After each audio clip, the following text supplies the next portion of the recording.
Everybody, and greetings. Welcome back into the Weather Impact Alert Center. Meteorologist Alex Williams here with you for another update here. As we get closer and closer to the storm, we start getting more and more confidence and start kind of solidifying some of the details. What we know is that we're going to see a mixed bag of precipitation for a lot of the triad, and what we also know is it's trending more towards icy versus snowy. So if you're hoping to see a bunch of snow from this, you're going to have to look again, unfortunately. Now, I do want to show you this. I'm going to go graphics full here. Let's see if we can pop it up. Okay, so that right there is our text line. So you can go ahead and text your ice questions, your snow questions, your system questions, and you can text it to that number right there on your screen, 336-379-5775. Again, that is 336-379-5775. I'll give you guys just a couple of minutes if you want to write that number down. So each time we do these updates and we have the time to be able to do so, we'll do a little Q&A with you guys. And that kind of lets you communicate with us so we're not just talking to ourselves, right? Because more communication. So again, just look at that number a little bit longer here, and then we'll be right off and running here as we look towards the event. Yep. So I'll give it just a couple of minutes. All right. So that should be good. So we are definitely still dealing with those impacts and still expecting impacts. Our winter storm has continued to just produce warnings all over the place. In fact, look at the map here. I'm going to go graphics full again without my face because I just want to show you how expansive it is. This thing goes all the way from New Mexico, right here, all across the entire, like really to our neck of the woods, right? And then all the way up into Northeast. Most of the United States right now is shaded in pink, various shades of pink or purple, depending on your color palette that you see, right? And winter storm warnings and ice storm warnings. That's what that magenta color is. That is right here. This is an ice storm warning.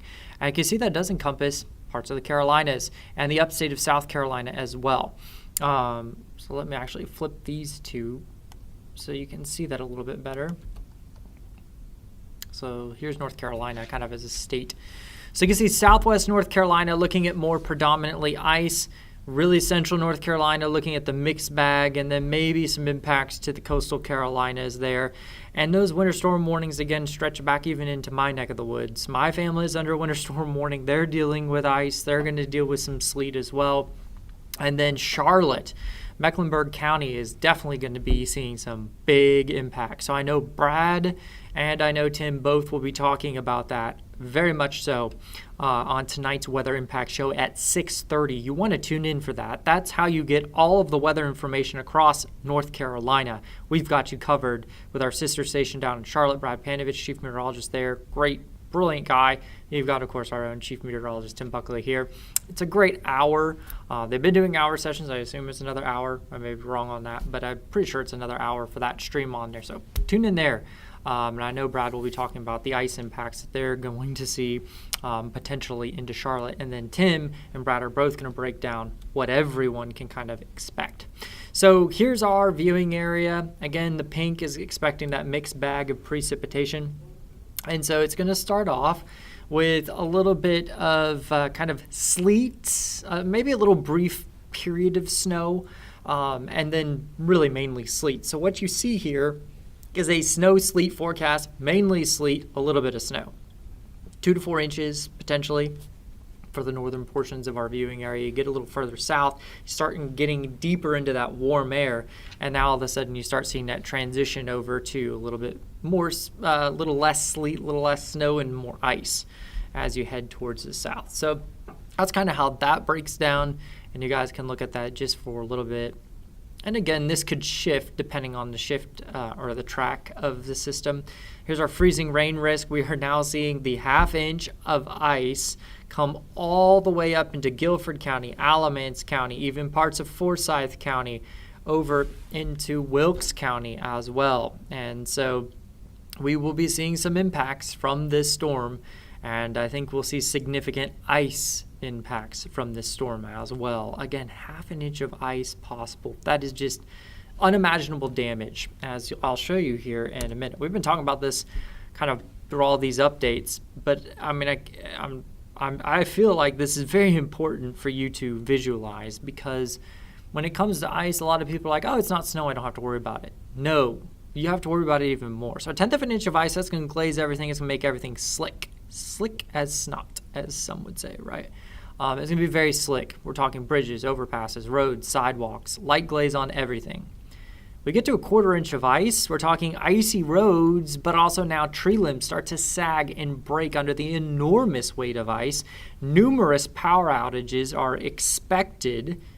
And then we get to the 1/2 inch of ice, which I just talked about. And look at this. We're talking disastrous travel, dangerous roads, widespread tree damage, trees limbs coming down, full trees coming down, long-term power outages possible. And that could be something that some of us look at as we go through the weekend and into early next week. Keep in mind, this is a very statewide event. So the impacts that you're going to see, the whole state's getting impacts. And we only have so many power crews out there. So they're going to be spread thin across the entire state trying to recover and restore people's power. So I tell you this, please grant grace for yourself and for others as we go through this storm together and as we go into next week, and maybe your neighbor gets power before you, and maybe you get power before your neighbor.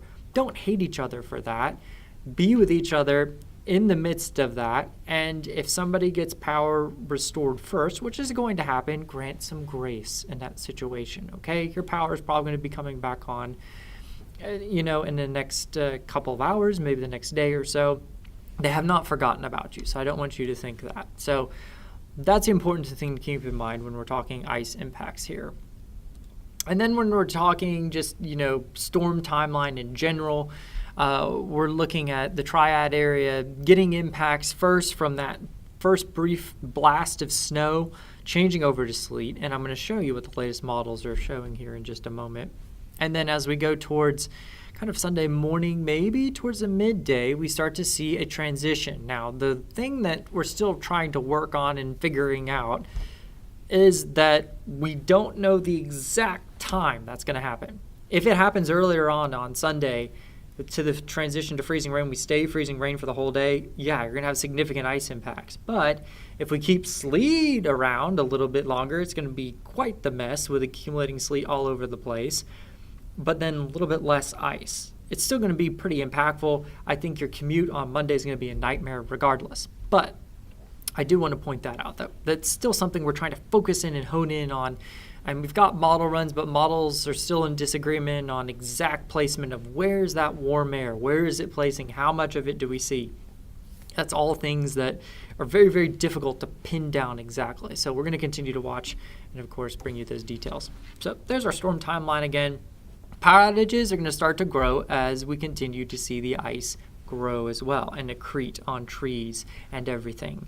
And so that's going to be more expected towards, I think, late afternoon into the evening hours of our Sunday, and then that's going to extend into next week, well into next week. So that's what you can anticipate with that. Now, as far as impact goes, we are going to see definitely some impacts here across the viewing area. And so I think this is going to be set up across as this loads. Get some of your questions here in just a bit, but I want to kind of zoom in here and show you. So there is kind of the triad more or less, and I will populate names on this and everything. I just pulled this graphic in, so I still need to kind of do some final tweaks and updates on it. But what I want to show you, and I'll use my little pointer for this, is this. So this is, of course, the pointer's underneath it. So that means it's on top of the windshield. Do you see the what to expect? That's what I want you to draw your attention to. So we're talking the colorization there. If you see orange, you're going to have disruptions. Those should be expected. If you see red, you're going to see considerable disruptions. And then if you see purple, which you see in some of the western North Carolina mountains, substantial disruptions. And this is to your daily life, daily commute, and everything. How much impact are you going to see? It's called the Winter Storm Severity Index. And so a more localized look at that, and then we'll look at questions here in just a moment, is going to load because we have to wait for the graphic to load. But there you go. So this is what it looks like when we put in, our viewing area into this winter storm severity index, winter storm risk, kind of the same thing there. It's more of an impact index. So a 4 is going to be considerable impact, right, to your driving commute. It's going to be a nightmare as we try to drive to work on Monday morning. Us included, right? I mean, we may even just stay at the station Sunday night. That's how dangerous it is. We're planning for this here at the station. We're going to have crews put up in hotels so that they stay safe because it will be dangerous on Sunday. If we are taking precautions as your news source, you need to be taking precautions as well. I'm just going to put that out there. So this is Friday through Monday. Really, impacts are going to be Saturday through Monday. And then they're going to continue because we're not going to get rid of the snow. We're not going to get rid of the ice anytime soon. So zooming into the Triad, again, we're looking at considerable impacts south of the Triad. Where you see those higher ice amounts, that's probably we're going to see more of the considerable impacts, really. Let me see here. I can adjust something on the fly, and then we'll get to your questions. You guys have sent several in, so I appreciate that.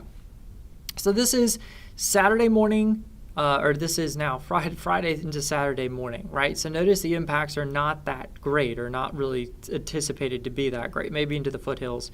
It's not until we shift into really Saturday into Sunday, or even I think this is Sunday into Monday. So that was Friday into Saturday. This is Sunday into Monday. And so we are Saturday into Sunday, and then Sunday into Monday is how the impacts go. These run in the morning times of that on there. So that 4, that's that considerable impact to your daily life and property as we go into our Sunday into Monday, and then it's going to be impactful regardless for the rest of the Triad, but the color.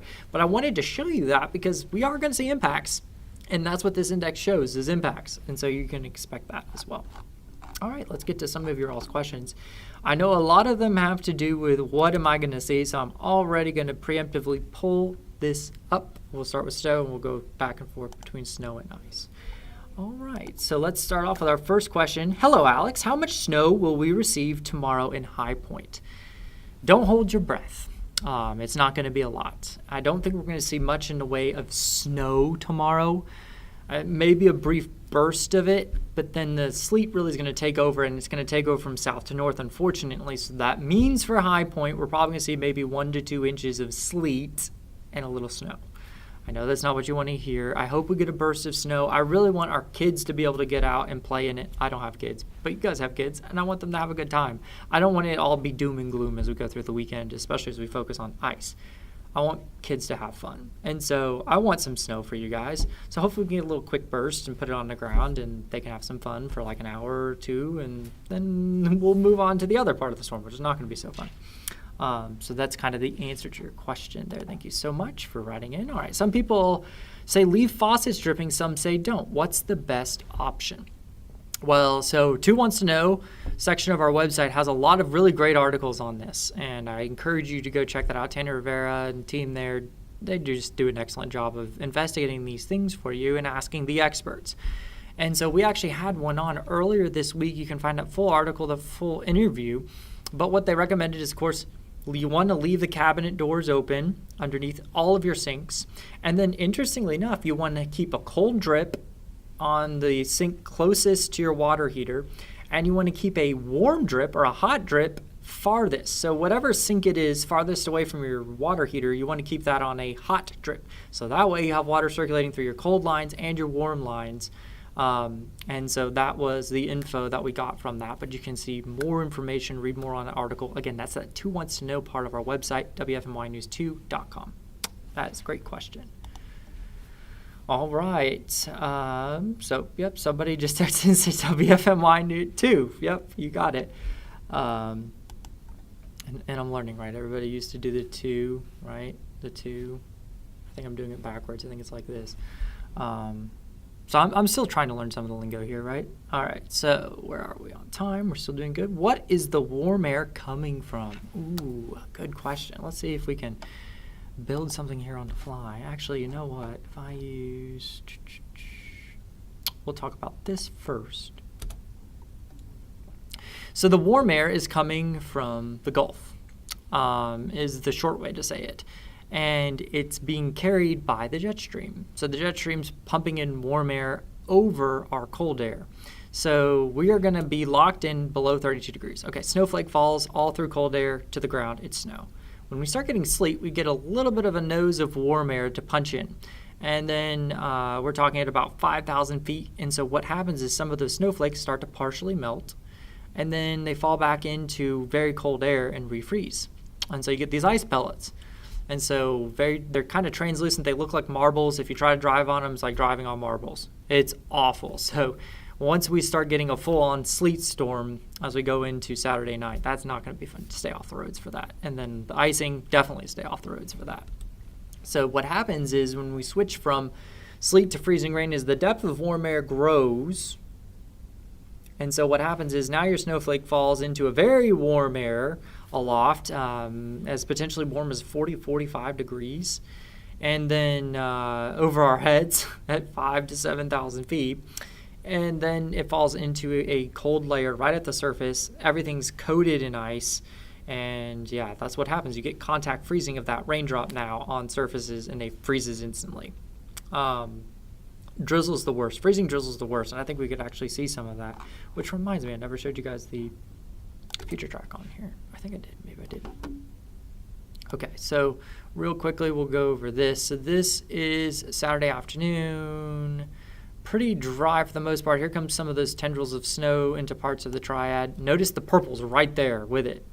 So again, I think we could get a quick burst of snow, but it's not going to be long-lived. Sleet takes over, and then the primary cold precipitation type, I guess you would say, non-liquid, is going to be sleet. So we'll see quite a bit of sleet. Look at those temperatures, 19, 20. It is going to be cold. It is going to be sleeting. It is not going to be fun.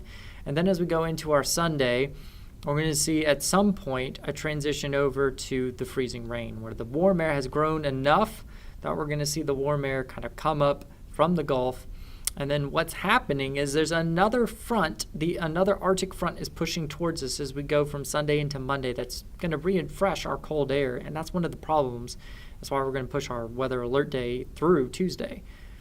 So this is occurring along a warm front ahead of that. And so that is helping to lift even more and put even more warm air aloft. And so we're kind of punching in more warm air, maybe a period of a couple hours where we could see maybe some significant freezing rain. And then as the front pushes through, you can see here as we go towards the evening hours, still keeping with that. Here comes the front. Watch temperatures start to warm a little bit, because remember, there's a warm side of the storm and a cold side. So as the cold front comes through, temperatures could try to push close to 32, but then they're just going to get knocked straight back down and way down as we go from Monday into Tuesday. So that's kind of the timing on that. I know it took a little bit, but I wanted to go on that. I like to go on the rides. Yeah, the rides definitely are fun. Maybe not so much if you're stuck outside, like our poor reporters are going to be. I mean, they're going to be taking care of themselves as well, but like, that temperature is going to be brutal. I mean, when it's wet and you're that cold outside, that is miserable. Nobody wants to be out in that. Sometimes those rides can be fun, though. I think that might be all the questions that we have. So, yeah, that is the kind of big thing. Let's talk real quick about temperatures. I do want to show you this. This is Monday morning. You can see temperatures in the low 30s. Watch here as we go through the day, staying in the 20s. And then there we go into Tuesday morning. We're talking temperatures falling into single digits across much of the Triad. And we're going to talk about, feels like temperatures even more or even lower than that. And that's into the early part of our Tuesday morning. So we're talking, again, single digits expected. It is going to be brutally cold as we go into our Monday, our Tuesday. We're probably not going to get above freezing until Wednesday. Sunshine's going to help. We'll have some of that as we go into our Monday and Tuesday, but otherwise, really, really cold. So that's what we've got going and cooking here. Of course, we're going to continue to keep you updated with all of the latest information. There's another view of the 7-day. I'll let you glance at it here just a little bit. So again, that impact alert day extends through Tuesday morning. It is going to be quite chilly. And so definitely prepare for that. We'll continue to keep you updated here in the Weather Impact Alert Center through the evening and through the weekend. Stay safe.